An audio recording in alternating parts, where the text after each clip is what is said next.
이 작품은 이태준의 복덕방이라는 작품이고요. 굉장히 유명한 작품 중에 하나인데 우리 친구들이 뭐 많이 접해봤을 만한 작품은 사실 아닌 것 같긴 해요. 하지만 여기저기서 소개가 은근히 많이 되고 있고 이태준 작가는 평가원이 굉장히 좋아하는 작가이다 보니까 우리 친구들도 앞으로는 이태준의 복덕방이 아닌 또 다른 작품들도 많이 보게 될 겁니다. 자, 여러분, 이 작품은 현대 소설에 속하고요.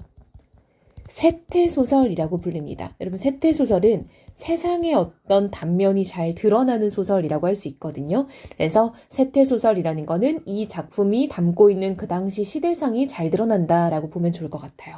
자, 여러분, 이 작품은요, 1930년대 일제강점기죠. 서울의 복덕방이 여러분, 지금으로 치면은 부동산, 혹은 공인중개사 사무소라고 생각하면 좋아요. 그래서 이 서울의 복덕방을 배경으로 펼쳐지는 이야기이고요. 전지적 작가 시점으로 어떤 이제 이 돈을 버는 것을 둘러싼 사람들의 이야기, 그리고 노인들의 이야기가 담겨 있어요. 그래서 우리 친구들이 과연 이곳의 노인의 이야기, 그리고 돈 버는 이야기가 어떻게 드러나 있을까? 이런 것들을 좀 고민하면서 읽어보면 좋을 것 같습니다. 자, 여러분, 쌤 설명을 듣기 전에 한 번쯤은 읽어보고 줄거리 파악하고 이야기 파악해서 들어오면 좋을 것 같아요. 자, 한번 읽었을 거다라고 생각을 하고 쌤하고 한번 들어가 볼게요. 자, 여러분, 초시라는 말이 나오고 있는데요. 이 초시는 사람의 본명은 아니고요. 그쵸? 우리가 이제 초시라고 해서 이전에 조선시대부터 과거의 첫 시험을 이제 합격한 사람을 좀 뜻하는 말로 많이 쓰였는데, 좀 거기서 이제 좀 더 확장돼서 그냥 한문을 좀 아는 유식한 사람들을 그냥 초시라고 불렀었어요. 이건 이제 지금 근대화가 한창이었던 일제강점기 때 지어진 소설이지만 그냥 그 당시 어떤 이전의 과거의 호칭을 그대로 따라가고 있는 겁니다. 그래서 이 안시성을 가진 초시라고 그냥 하는 거고요. 이날 저녁에 박희한 영감에게서 들은, 자, 여러분, 또 다른 인물이고요. 이야기를 딸에게 하였다. 자, 여러분, 지금 보면은 누구도 나라고 칭해지지 않죠. 전작시니까. 실패는 했을지라도 그래도 십수년을 상업계에서 논 안초시라 출자를 권유하는 수장만은 딸이 듣기에도 딴 사람인 듯 놀라웠다. 여러분, 출자는요, 자금을 출자라는 거는 내는 일이란 거야. 낼 출자죠. 한마디로 뭔가 돈을 모아서 어떤 이제 자본을 만드는 일을 출자라고 해요. 딸은 즉석에서 가부, 옳다 그르다, 뭐 이게 맞다 아니다를 하지 않았지만 그의 머릿속에서도 이내 잊혀지지 않았던지 다음날 아침에는 딸 편이 먼저 이 이야기를 다시 꺼내었고 초시가 박희한 영감에게 묻던 이상으로 시시콜콜이 캐어물었다. 자, 그럼 이게 무슨 상황이냐면요. 안초시가 박희한 영감에게 돈 벌 궁리를 들어온 거예요. 그래서 지금 이 안초시가 딸에게 야, 이거 좀 돈이 될 것 같아 라고 얘기를 하니까 딸도 다음날 먼저 이야기를 하더래요. 즉 돈에 관심이 생긴 거죠.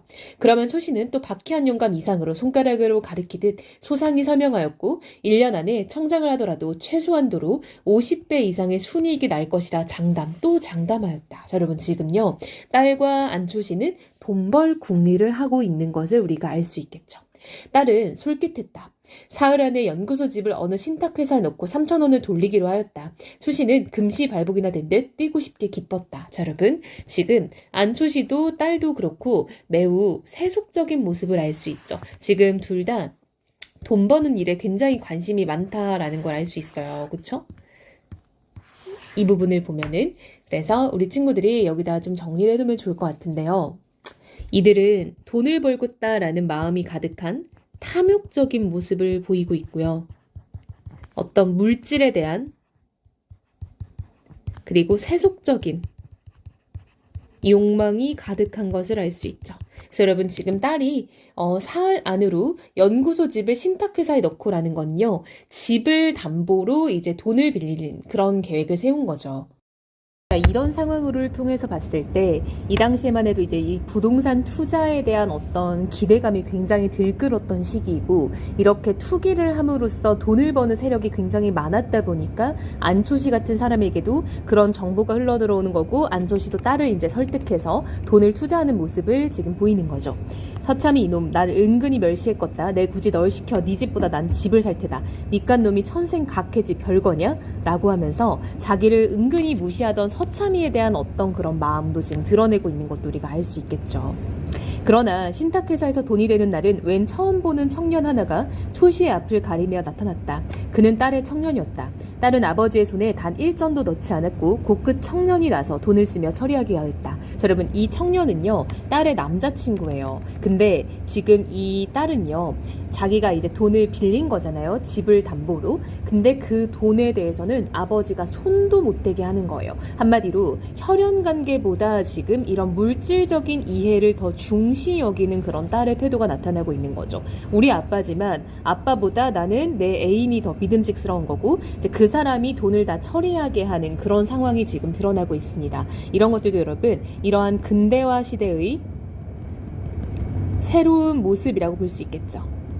즉 한마디로 이 안경화라는 딸은요, 이 근대화 시절에 물질 만능주의 사고에 찌들어 있는 인간이고요.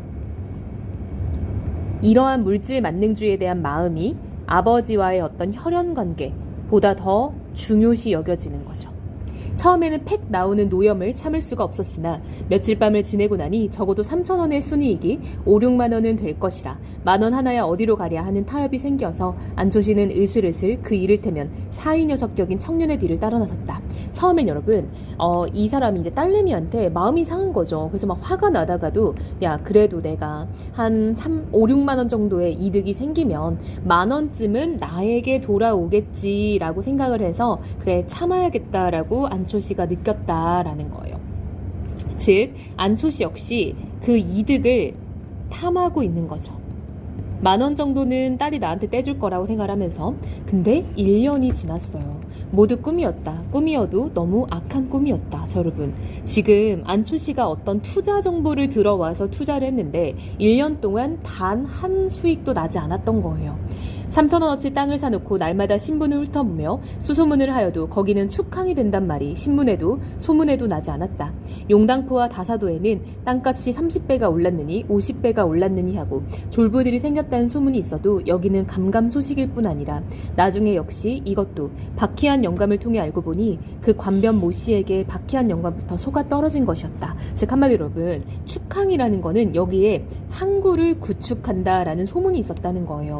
그래서 항구가 생기면 땅값이 오를 거야 라고 알고 이제 땅을 투자를 한 건데 사실 그런 일은 완전 헛소문이었다라는 거죠. 그래서 다른 지역은 지금 막 이 땅값이 오르면서 돈을 버는 사람들이 많아지고 있는데 지금 안초시부터 박희한 영감은 모두 다 속아 넘어간 거죠. 자, 여러분 이런 부분은 잘 체크를 합시다. 자, 여러분 박희한 영감이 안초시를 속인 게 아니라 박희한 영감조차도 속은 거죠. 축항 후보지로 측량까지 하기는 하였으나 무슨 결점으로인지 중지되고 마는 바람에 너무 기민하게 거기다 땅을 샀던 그 모씨가 그 땅 처치에 곤란하여 꾸민 연극이었다. 여러분 이 모씨가 거의 사기를 치고 있는 거죠. 그렇죠? 돈을 쓸 때는 이런 짜리 한 장 만져도 못 봤지만 벼락은 초씨에게 떨어졌다. 서너 끼씩 굶어도 밥 먹을 정신이 나지도 않았거니와 밥을 먹으러 들어갈 수도 없었다. 즉 한마디로 여러분 딸이요 이제 막 아버지한테 뭐라고 한 거죠. 그쵸? 한마디로 딸이 돈을 3,000원 빌려와서 그걸 쓰는 과정에서는 딸의 애인이 나서서 막 모든 걸 처리했기 때문에 안초씨는 돈을 만져도 보지 못했지만 지금 이 일이 잘못되고 나니까 딸이 아빠한테 엄청 뭐라고 하고 있는 거죠. 재물이란 친자 간의 의도 배추 및 돌이듯 하는 것인가? 라고 해서 지금 안초씨는 이 부동산 사기로 인해 자기에게 비정한 태도를 보이는 딸에 대한 서운함을 표현하는 거죠. 그래서 지금 안초씨는 마음이 좋지 않은 거죠. 딸내미가 아버지한테 이렇게 대하니까 탄식할 뿐이었다. 자, 여러분 중량이 좀 됐고요. 서참이가 시리에 빠진 안초씨를 위로하지만 결국 안초씨가 죽음을 택하고 만 것을 발견한다. 자, 여러분 안초씨가 결국 부동산 사기를 당한 걸 알게 되고 이제 자살을 하게 된 거예요. 그래서 여러분 이 제목이 사실 복덕방이잖아요. 사실 이 복덕방이라는 게 우리 친구들은 잘 모르지만 아까 쌤이 말한 것처럼 부동산을 뜻하는 말이기도 하고요. 복과 덕이 있는 방 이라는 말도 되잖아요. 근데 사실은 지금 안초씨가 자살을 하게 되는 이러한 공간이 되면서 복덕방과는 완전 반대의 의미를 가지게 된 거죠. 즉 이런 안초시의 어떤 비극적인 결말을 확인하게 되는 곳이 된 거예요. 그래서 굉장히 반어적인 제목이다라는 것도 알 수 있습니다. 파출소로 갈까 하다가 그래도 자식한테 먼저 알려야겠다 하고 말만 듣던 그 안경화 무용연구소를 찾아가서 안경화를 데리고 왔다. 딸이 한참 울고 난 뒤다. 관청에 어서 알려야지. 아니에요. 아스세요. 딸은 펄쩍 뛰었다. 아스라니? 저라니 제 명예도 좀이라고 얘기하면서 여러분 지금 이 안경화는 아버지가 자살을 했는데 자기 명예를 지켜달라고 애원을 하는 거예요. 즉 이 사람이 꽤 유명한 이제 무용으로 유명한 사람인 거죠. 근데 이 아버지의 죽음으로 인한 어떤 슬픔이 이나 아버지의 죽음을 애도하는 것보다는 자신의 명예를 좀 더 중시 여기는 모습을 보이는 거죠. 그래서 그런 면에서도 이러한 이 안경화의 모습에서 우리가 이 근대화 시대에 가족 공동체보다는 다른 사람의 시선이라든지 어떤 물질적인 그런 타인의 시선 이런 것들을 더 중시 여기는 시대가 되었다라는 거죠. 한마디로 어떤 가족 공동체 내에서 지키고 있던 우리의 어떤 윤리적인 모습들 있잖아요. 그런 것들이 많이 무너진 시대였음을 우리가 알 수 있게 된 거죠. 명예? 안 될 말이지. 명예를 생각한 사람이 애를 저 모양으로 세상을 떠나게 해. 안경화는 엎드려 다시 울었다. 그러다가 나가려는 서참이의 다리를 끌어안고 놓지 않았다. 그리고 절 살려주세요. 소리를 몇 번이나 거듭하였다. 그럼 비밀은 내가 지킬 테니 나 하자는 대로 할까? 라고 하면서 얘기를 하네요. 서참이는 다시 앉았다. 부친 위에 보험 든 거 있지? 네, 간이보험이어요. 무슨 보험이든 얼마나 타게 된 후? 480원이요. 부친 위에 들었으니 부친 위에 다 써야지. 그럼요. 에헴, 그럼 돌아간 이가 늘 속삿을 입고 했어. 상등 털샤츠라고 얘기를 하고 있는데 이거는 약간 이제 안초시 역시도 여러분 남들에게 보이는 어떤 이런 허세를 좀 가지고 싶었던 거죠. 그래서 지금 이 서참이는 언제나 안초씨가 죽기 전에 입고 싶어 했던 그 상등 털사스를 사다 입히라고 얘기를 하고 있는 거죠. 이건 역시 안초씨가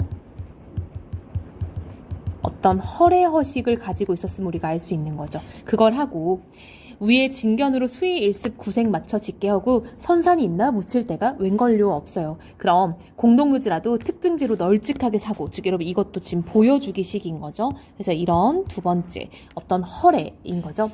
장례식을 장하게 해야 말이지 초라하게 버리면 내가 그저 안 있을 거야. 알아들어? 네. 하고 안경화는 그제야 핸드백을 열고 눈물 젖은 얼굴을 닦았다. 안초씨의 소위 연결식이 그 딸의 연구소 마당에서 열리었다. 서참이와 박희한 영감은 술이 거나하게 취해갔다. 박희한 영감이 무얼 잡혀서 가져왔다는 부의 이원을 서참이가 장례비가 넉넉하니 자네 그 돈 계집에 줄 거 없네 하고 우선 술집에 들러 거나하게 곱빼기들을 한 것이다. 연결식장에는 제법 반반한 조객들이 모여들었다. 예복을 차리고 온 사람도 두엇 있었다. 모두 고인을 알아온 것이 아니요 무용과 안경화를 보고 온 사람들 같았다. 그 중에는 고인의 슬픔을 알아 우는 사람인지 덩달아 기분으로 우는 사람인지 울음을 삼키느라고 끽끽한 사람도 있었다. 안경화도 제법 눈이 젖어가지고 신식 상복이라나 공단 같은 새까만 양복으로 관 앞에 나와 향부를 놓고 절하였다. 자, 여러분 이런 것들도 약간 근대화의 모습인 거죠. 신식 상복 같은 그런 옷을 입고 이제 장례식을 치르고 있는 모습이 나오는 거죠. 그래서 이런 것들도 약간 이 근대화 시대의 양상이라고 할 수 있겠죠. 자, 여러분 그러면서 서술자는 지금 굉장히 이 안경화에 대한 시선이 좋지 않다라는 거 알 수 있겠죠. 안경화가 아버지를 잃고 눈물을 흘리고 있는데 그거를 슬퍼한다라고 표현하기보다는 제법 눈이 젖었다라고 하는 걸 보면은 안경화에 대한 어떤 서술자의 부정적인 시선이 느껴지는 거죠.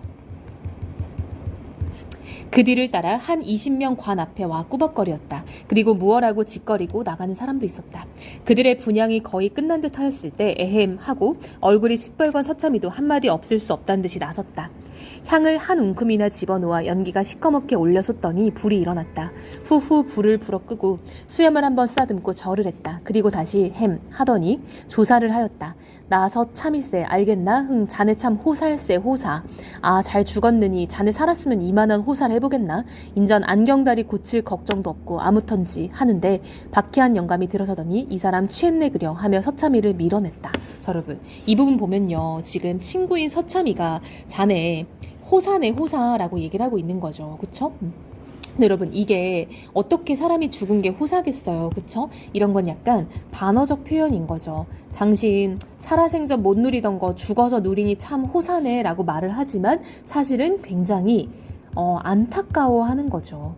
너 살아서는 딸내미가 그냥 이렇게 아빠 신경도 안 쓰고 혼자 늘 돈 걱정하고 약간 외롭고 쓸쓸하게 살더니 죽어서 이렇게 장례식 호화스럽게 하니까 호사다라고 얘기를 하는 거죠. 자, 그러면서 안경다리 고칠 걱정도 없다라고 말을 하는 게 안초시가 돈 걱정 때문에 안경다리도 못 고치고 있던 상황이었으니까요. 박희한 영감도 가슴이 답답하였다. 분양을 하고 무슨 소리를 한마디 했으면 속이 후련히 트일 것 같아서 잠깐 멈칫하고 서 있어 보았으나 으윽하고 울음이 먼저 터져 그만 나오고 말았다. 라고 해서 여러분 지금 안초시의 죽음을 진정으로 슬퍼하는 사람들인 거죠. 아까 앞에 나와 있던 이 안경화, 즉 딸내미의 어떤 손님들은 뭔가 진짜로 슬퍼하기보다는 그냥 허례, 그쵸? 형식상의 어떤 장례식을 참가한 사람들의 모습이었다면은 두 노인의 모습은 완전히 친구의 죽음을 슬퍼하는 모습들이 나오고 있는 거죠. 자, 우리 앞으로 가서 정리 몇 가지만 더 해보고 마무리합시다. 자, 여러분 이 작품은요 이렇게 물질 만능주의가 팽배해져 가던 시대상을 보여주고 있는 거죠. 그래서 물질 만능주의의 팽배와 어떤 가족 간에도 소외가 일어나고 있었던 그런 사회 현상을 지금 보여주고 있는 거죠. 자, 이걸 통해서 우리는 이 작가가, 이태준이라는 작가가 현실 비판적인 관점을 가지고 당시 세태에 대해서 사실적으로 묘사하려고 했다라는 거 우리가 알 수 있겠죠. 자, 그럼 이때 이 가족 간의 소외를 통해 세대 간의 갈등도 보여주고 있죠. 딸과 아버지 사이의 어떤 돈을 향한 갈등들, 이런 것들이 드러나고 있고요. 근대화로 인해서 밀려나가고 있던 이런 구세대, 그쵸? 노인들의 삶에 대해서 이야기를 하고 있는데 이 노인들의 삶은 이전에 이제 있었던 구세대이고 근대화로 인해서 신세대가 지금 들어오고 있는 거죠. 그게 바로 안경화로 대표되는 이런 딸들, 그쵸? 이런 젊은 세대의 삶을 지금 비교해서 보여주고 있다라는 거 알 수 있겠네요. 자, 여러분 전반적으로 내용이 어렵지는 않지만 조금 슬픈 부분도 있고 우리 친구들이 정리를 잘하면 좋을 부분도 있는 것 같아요. 쌤이 특히 노란색으로 표시한 부분들은 이 작품에서 우리가 좀 더 주의 깊게 봐야 되는 부분들이니까 그 부분들은 놓치지 않으면 좋을 것 같습니다.